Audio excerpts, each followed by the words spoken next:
Assalamualaikum dan salam sejahtera. Saya Nur Husna Adrana binti Nur Isyam, serta rakan-rakan sepasukan saya iaitu Muhammad Iqmal bin Rosmi, Nur Ardini binti Alias dan Siti Nur Mahirah binti Rahim akan mewakili pelajar 2 PPISMP Pendidikan Awal Kanak-Kanak untuk membentangkan tentang showcase kapasiti pedagogi pembelajaran bermakna. Berikut merupakan pensyarah-pensyarah yang terlibat sepanjang pelaksanaan kapasiti pedagogi pembelajaran bermakna iaitu Puan Nur Aribah BV, Penelaras PKK 1094, Dr. Nurmiza Abdul Rahman, Penelaras PKK 1122 dan Puan Azizah Safdin, Penelaras PKK 1104. Terdapat 3 kursus yang terlibat dalam pelaksanaan interdisiplinary pada semester ini iaitu PKK 1094, Pengenalan Kurikulum Pendidikan Awal Kanak-Kanak, PKK 1104, Pengenalan Pengurusan Kanak-Kanak dan Persekitaran dan PKK 1122, Pengenalan Asas Kelestarian Alam dalam Pendidikan Awal Kanak-Kanak. Berikut merupakan paparan hasil pembelajaran kursus bagi kursus yang terlibat dalam interdisiplinary iaitu bagi kursus PKK 112, HPK 2, membentangkan konsep kecekapan tenaga dalam kelestarian dan teknologi hijau dalam kehidupan. Bagi kursus PKK 1104, HPK 3, membentangkan isu-isu dan cabaran dalam pengurusan persekitaran pembelajaran terhadap perkembangan kanak-kanak melalui kerja berpasukan. Dan bagi kursus PKK 1094, HPK 3, membentangkan analisis dapatan kurikulum taska dan kurikulum prasekolah. Kesemua HPK ini diaplikasikan secara interdisiplinary sepanjang semester ini melalui kuliah, tutorial, simulasi, projek dan pentaksiran berterusan. Berikut merupakan paparan ringkas pelaksanaan interdisiplinary antara ketiga-tiga kursus dan hasil pembelajaran kursus. Seterusnya, the big idea dan essential question. Setelah dibincangkan bersama, kami telah memilih the big idea manfaatkan alam kehidupan terpelihara dan munculnya 4 essential question. Yang pertama, bagaimanakah cara anda dapat mengaplikasi kelestarian alam dalam pendidikan awal kanak-kanak? Yang kedua, bagaimanakah anda dapat menyumbang kepada pemeliharaan kehidupan manusia sejagat? Yang ketiga, bagaimanakah anda dapat mengurus persekitaran pembelajaran kanak-kanak melalui pendidikan kelestarian alam dalam kurikulum pendidikan awal kanak-kanak? Dan yang keempat, bagaimanakah anda dapat memastikan kanak-kanak dapat belajar secara berkesan? Kesemua essential question ini telah dibincangkan sepanjang sesi kuliah, tutorial dan pelaksanaan pentaksiran berterusan. Seterusnya, soalan pentaksiran berterusan antara ketiga-tiga kursus interdisiplinary yang terlibat iaitu bagi kursus PKK 1122, kami dikehendaki untuk melakukan pembentangan yang membentangkan tentang konsep kecekapan tenaga dalam kelestarian dan teknologi hijau dalam kehidupan. Bagi kursus PKK 1104, kami dikehendaki untuk melakukan pengajuan forum yang membentangkan isu-isu dan cabaran dalam pengurusan persekitaran pembelajaran kanak-kanak. Bagi PKK 1094, kami dikehendaki untuk melakukan pembentangan tentang satu aktiviti pengajaran yang berkaitan kelestarian alam sekitar serta isu dan cabaran yang dihadapi. Berikut menunjukkan paparan visual bagaimana interdisiplinary antara ketiga-tiga kursus akan dilaksanakan. Kami juga diberikan kebebasan untuk menggunakan kreativiti kami ketika menyiapkan tugasan pentaksiran berterusan ini. Kemudian, ini ialah pemetaan pedagogi dan model KPPB yang dilaksanakan oleh pensyarah sepanjang proses sesi pengajaran dan pembelajaran. Bagi persekitaran fizikal kelas pendidikan awal kanak-kanak, kami telah menayangkan bahan dan hasil pelajar di sekeliling kelas untuk mewujudkan suasana pembelajaran yang lebih bermakna. Bahan dan hasil kerja pelajar ini akan dikumpulkan secara digital melalui QR Code yang akan disediakan pada masa akan datang. Seterusnya, bagi sudut simulasi, kami menjadikan prasekolah misali sebagai makmal untuk kami mengaplikasikan teori dan setiap konsep yang telah kami pelajari sepanjang sesi pengajaran dan pembelajaran pada semester 2 ini. Kami juga dapat melibatkan diri bersama-sama dengan guru dan murid prasekolah. Kemudian, bagi aktiviti pembelajaran, para pensyarah telah mengaplikasikan model 6C dalam pembelajaran kami yang secara tidak langsung memberikan kami pengalaman pembelajaran yang bermakna. Konsep 3R Lestari juga diaplikasikan apabila kami berjaya menghasilkan produk-produk yang berkait rapat dengan lestari. Seterusnya, bagi aktiviti pembelajaran yang melibatkan model 3E iaitu S10, Enhance dan Engage, kami berpeluang memanfaatkan persekitaran pembelajaran secara autentik dan kontekstual dengan mengaplikasikan kurikulum pendidikan awal kanak-kanak dan pendidikan lestari melalui aktiviti yang dijalankan bersama kanak-kanak prasekolah sekali. Kemudian, bagi pembelajaran luar bilik darjah, kami pelajar 2 PPISMP Pendidikan Awal Kanak-Kanak telah melawat pusat PAKK Kemas di Pulau Pinang pada 12 April. Pengalaman lawatan ini memberikan kami inspirasi untuk menggalakkan aktiviti bersama komuniti secara lebih kerap pada masa akan datang. Kami juga diberikan peluang untuk meneroka persekitaran pembelajaran yang sesuai untuk kanak-kanak di pusat PAKK Kemas di Pulau Pinang ini. Berikut merupakan konsep gabungan 3E dalam PAKK dengan kerangka model kerja 3E dalam model KPPB ini. Di sebelah kiri ini ada memaparkan peringkat explore kurikulum, aplikasi konsep 3R Lestari serta persekitaran pembelajaran di prasekolah berasaskan kurikulum PAKK, dan kami dapat melakukan eksperimen berdasarkan pengetahuan dan maklumat yang kami perolehi melalui simulasi, dan kami juga dapat menimbang pengalaman secara bermakna dan autentik bersama kanak-kanak di prasekolah. Dari segi kemajadian pelajar berasaskan kerangka kerja 3E pula. Dari segi engagement, kami bersama dengan murid prasekolah, dengan pensyarah, pakar dari luar dan guru prasekolah, serta kami juga menggunakan aplikasi digital tools untuk ketiga-tiga peringkat ini sebagai media utama untuk berkongsi maklumat secara berkesan. Untuk extension pula, walaupun kami masih lagi baru di semester 2 PPIS dan PPAKK, kami telah berusaha untuk menggilak potensi dan minat kami sebagai bakal pendidikan awal kanak-kanak untuk merealisasikan peranan kami sebagai penilai produk designer, dan kami mendapat pengalaman secara autentik bersama pensyarah yang telah banyak membantu kami untuk menghasilkan produk-produk ini. Seterusnya adalah enhancement.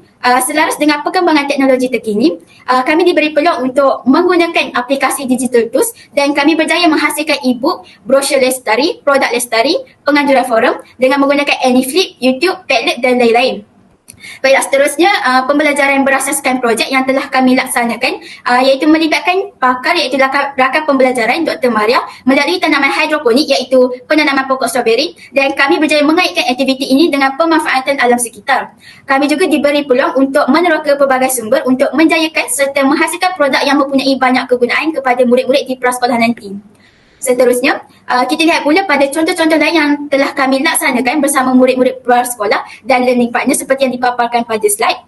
Seterusnya, pembelajaran berasaskan digital tools bermula daripada kelas, kuliah hingga terhasilnya produk seperti e-book, dan kami juga dapat memainkan peranan kami sebagai panel dan rakan pembelajaran bersama dengan pensyarah dari Aceh berkaitan dengan pembelajaran kanak-kanak, dan diikuti pula dengan contoh tugasan pentaksiran berterusan pelajar yang telah kami laksanakan, dan tugasan ini dihantar dalam bentuk digital seperti e-book dan produk.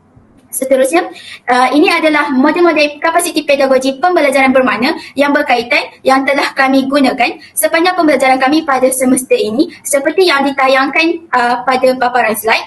Seterusnya, kami berpeluang untuk mendengar sesi perkongsian ilmu yang bermakna bersama rakan pembelajaran iaitu bersama pensyarah-pensyarah pakar dari unit PAKK sendiri, dan seterusnya bersama pensyarah dari Jabatan STEM secara online dan bersemuka. Seterusnya, amalan pedagogi yang terpapar di sini daripada dalam bilik darjah, kami telah melaksanakan main peranan, kuis menggunakan Kahoot dan Quizzes, pembentangan, competitive learning, main and combine, stand and share, dan ianya melibatkan juga hasil kerja dan maklum balas yang kami dapat secara gallery work bersama rakan-rakan yang lain. Seterusnya, ini pula merupakan contoh-contoh using modern professional learners toolkit yang kami gunakan seperti Google Meet, Zoom, YouTube, Kahoot, AnyFlip dan lain-lain yang telah banyak membantu kami dan memberikan kefahaman yang lebih mendalam kepada kami mengenai subjek yang dipelajari pada semester ini. Selain itu, kami juga memanfaatkan kemudahan digital dengan mengupload setiap hasil tugasan kami sebagai bahan bukti serta rujukan yang bermanfaat dan mudah untuk diakses pada masa akan datang. Terdapat banyak juga research yang telah kami rujuk untuk menjana idea dan menghasilkan produk yang kreatif dan inovatif. Seperti yang dipaparkan pada slide ini pula merupakan persekitaran pembelajaran bermakna yang telah kami jalani sepanjang semester ini. Seterusnya, seperti yang telah dipaparkan di dalam slide, ini merupakan kompetensi 6C yang telah kami aplikasikan di dalam semua aktiviti pembelajaran di dalam dan juga di luar bilik darjah. Komponen pertama yang telah kami praktikan ialah communication, di mana kami telah memainkan peranan sebagai moderator, pengacara majlis convocation dan juga pengucapan awam ketika pilihan raya kampus. Kesan daripada itu, ia dapat meningkatkan lagi kemahiran komunikasi kami dari segi penggunaan bahasa, nada dan juga intonasi yang betul. Manakala dari segi critical thinking pula, seperti yang telah dihuraikan di dalam slide, kami telah terlibat di dalam proses menganalisis kurikulum dan juga artikel untuk menghubungkaitkannya dengan persekitaran pembelajaran kanak-kanak. Selain itu, untuk mengaplikasikan critical thinking ini, kami juga telah melaksanakan perbincangan di dalam kumpulan dengan menggunakan kaedah mind and combine untuk menghasilkan produk bahan terpakai. Seterusnya, kami juga telah mendapatkan maklum balas dan pandangan daripada bakal berkenaan dengan produk yang telah kami hasilkan. Bagi komponen Creative Thinking pula, kami mendapat peluang untuk melawat kawasan pembangunan solar di Kulim High-Tech Park dan telah memerhatikan bagaimana penggunaan kecekapan tenaga berlaku. Kami telah berjaya menggunakan elemen didik hibur iaitu main peranan untuk mempersembahkan boneka 3R dan juga kami telah mereka cipta produk dengan menggunakan bahan-bahan terpakai. Seperti gambar yang telah dipaparkan di dalam slide, antara produk yang telah kami hasilkan ialah solar cooker dan juga tong sampah 3R. Seterusnya, dari segi karakter, kami dapat memanfaatkan ICT sebagai media menyampaikan maklumat, mendapatkan maklumat dan juga menyelesaikan tugasan. Kami juga dapat mempraktikkan sikap dan amalan bertanggungjawab terhadap kehidupan sebenar apabila kami berjaya menghasilkan produk daripada bahan-bahan terpakai tersebut. Dengan mempraktikkan elemen collaboration ini, ia secara tidak langsung dapat memenuhi kriteria pembelajaran abad ke-21 yang telah termaktub di dalam kurikulum. Oleh itu, untuk memenuhi kemahiran pembelajaran abad ke-21, dari sudut bekerjasama, kami membuat kolaborasi dengan rakan pembelajaran PISMP STEM semester 5 dan juga semester 6. Selain itu, kami juga telah mengadakan sesi perbincangan bersama Dr. Suwardi iaitu pensyarah Universitas Agu Yatama daripada Aceh dan juga pelajar-pelajarnya serta pensyarah Dr. Normawati. Seperti yang telah dipaparkan, ini merupakan antara rakan-rakan pembelajaran daripada IPTA, IPTS, IPG dan juga Universiti Luar Negara yang telah berkolaborasi dengan pelajar 2 PPISMP Pendidikan Awal Kanak-Kanak. Walaupun kami merupakan pelajar PPISMP, namun kami telah banyak didedahkan dengan pengalaman yang sangat bermakna dan berkualiti. Ia bukan sahaja membantu kami menyelesaikan tugasan kerja kursus, tetapi ia juga berupaya memberikan pengetahuan serta kemahiran kepada kami sebagai seorang bakal pendidik awal kanak-kanak pada masa akan datang. Dan ini pula menunjukkan persekitaran pembelajaran di prasekolah yang merupakan tempat memberikan kami peluang untuk berkolaborasi dengan kanak-kanak prasekolah. Dan seterusnya, dari segi komponen citizenship pula, kami berpeluang melakukan sesi perkongsian bersama pengusaha tadika swasta dan juga sesi forum bersama pakar rujuk IPTA dan juga Universiti Luar Negara. Kesan daripada perkongsian tersebut, kami berjaya mendapatkan pandangan secara global dan konteks sebenar dalam pendidikan awal kanak-kanak berkaitan penggunaan bahan bantu mengajar berasaskan pendidikan kelestarian.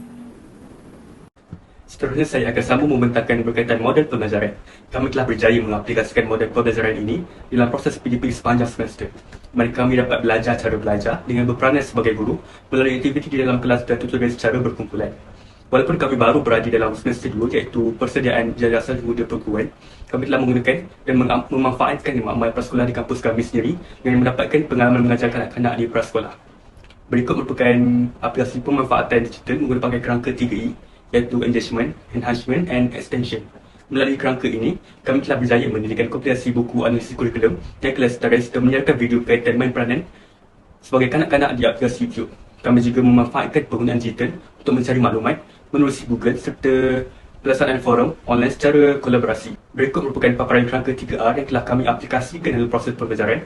Pensyarah-pensyarah telah mendorong kami untuk berfikir secara riga iaitu penelitian untuk menghasilkan produk melalui penerokaan maklumat secara digital, relevan iaitu penghasilan produk dalam konteks pendidikan awal kanak-kanak dan mengadaptasikan pembelajaran dalam situasi bukan rutin dalam dunia sebenar serta relationship iaitu sesuai dengan bidang pendidikan awal kanak-kanak dalam dunia sebenar melalui collaboration bersama rakan pembelajaran. Kami telah dibimbing untuk berfikir pada tahap kelima iaitu pada kuadran D. Hasil daripada model kerangka 3R ini, kami telah mampu mencipta produk, membuat kesimpulan, meneroka maklumat dan menghasilkan inovasi. Ini adalah salah satu contoh di mana kami telah berjaya menghasilkan tanaman aquaponik AEF hasil gabungan daripada ketiga-tiga kursus ini. Kerangka 3R ini telah mendorong kami untuk menghasilkan produk-produk yang tak pernah kami jangkakan pada tahap kami ini yang baru berada pada PPISMP. Penghasilan aquaponik ini tidak mudah dan memerlukan kami berfikir secara kreatif dan teliti untuk menghasilkannya. Setelah melalui beberapa cubaan dan nasihat daripada pensyarah serta kolaborasi secara aktif bersama bantuan timbalan pengarah, projek ini dapat dihasilkan. Kami juga telah menganalisis artikel bagi menggabungkan penerokaan kurikulum, mengadakan pengajaran forum dan mewujudkan laman Padlet bagi mencerna idea. Pengalaman-pengalaman seperti musim webinar, sharing session dan perbincangan memperoleh pendapat mengenai produk yang telah kami hasilkan telah membentuk keterampilan kami menjadi guru yang berkebolehan. Seterusnya ini merupakan maklum balas daripada kami serta rakan sekelas sepanjang semester ini berlangsung, di mana kami dapat memperolehi pengetahuan baru melalui pembelajaran secara interdisipliner. Kami juga dapat memupuk ciri-ciri pembelajaran abad ke-21 melalui kerjasama berkumpulan bersama learning partner, pengadaptasian TMK dan digital.